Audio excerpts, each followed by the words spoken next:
Coucou tout le monde, j'espère que vous allez bien. Donc je vous retrouve dans une nouvelle vidéo de challenge.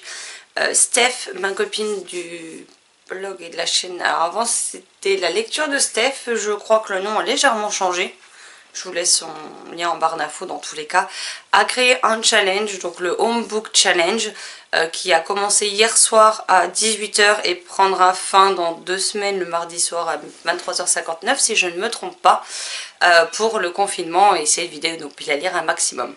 Donc le but c'est d'essayer de lire un maximum de titres, 14 jours, essayer de lire 14 titres. Mais voilà, c'est sans pression, sans genre de prédéfini, sans catégorie, sans rien. Et donc je me suis concocté une petite palle. Donc j'ai été ambitieuse. En même temps, c'est des livres courts, contrairement à Steph qui a choisi 14 bricasses.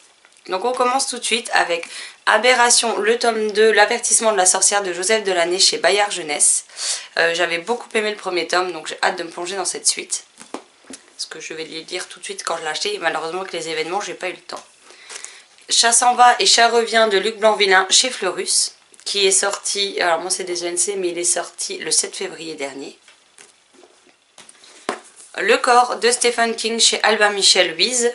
Donc voilà, j'avais bien aimé Brume, donc j'ai hâte de découvrir celui-ci.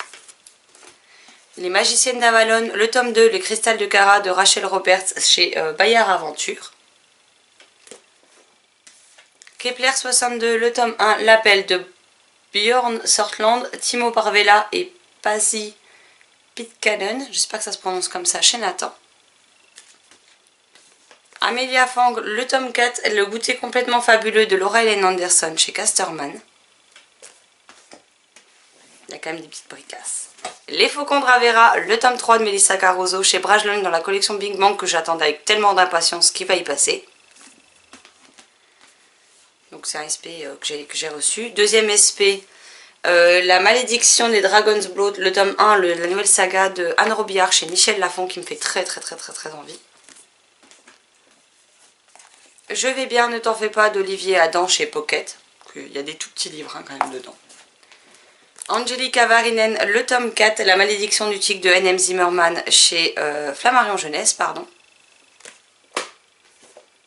Encore et toujours Mes voisins les Gauls, le tome 2, Le monstre du marais des mauves, pardon, de Gary Ghislain chez Seuil Édition.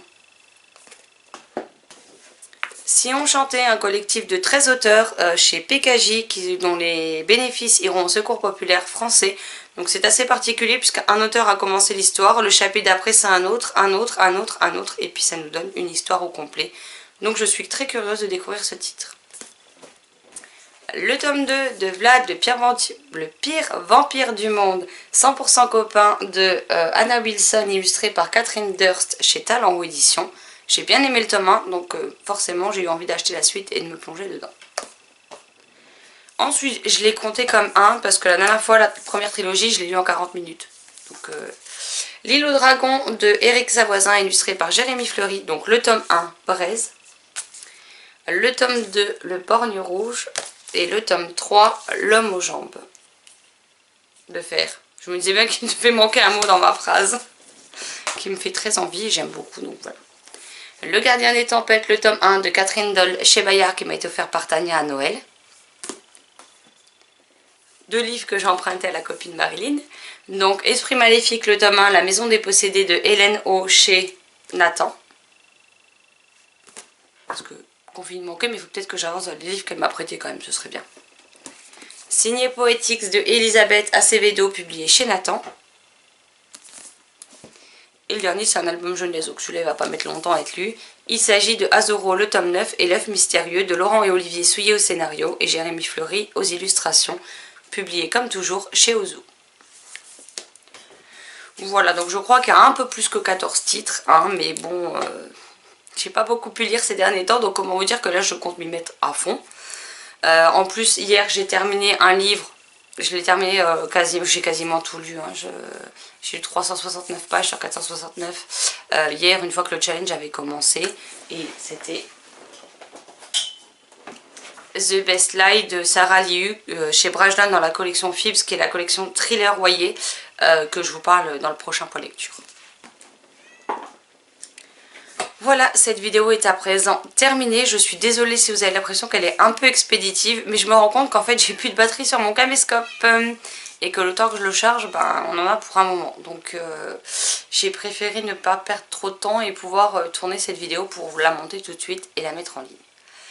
N'hésitez pas à nous rejoindre si le but du challenge vous intéresse. Je vous laisse le lien du groupe bien entendu en barre d'infos comme d'habitude avec la liste des titres que je compte lire. Et puis vous verrez dans le mode cocooning au fur et à mesure de la semaine et de la semaine prochaine si j'arrive à m'y tenir ou pas. Comme d'avant. Je sais pas si je lirai tout, mais on verra bien. Sur ce, je vous souhaite un excellent mercredi, de très belles lectures et je vous dis à très vite dans une prochaine vidéo. Bye bye.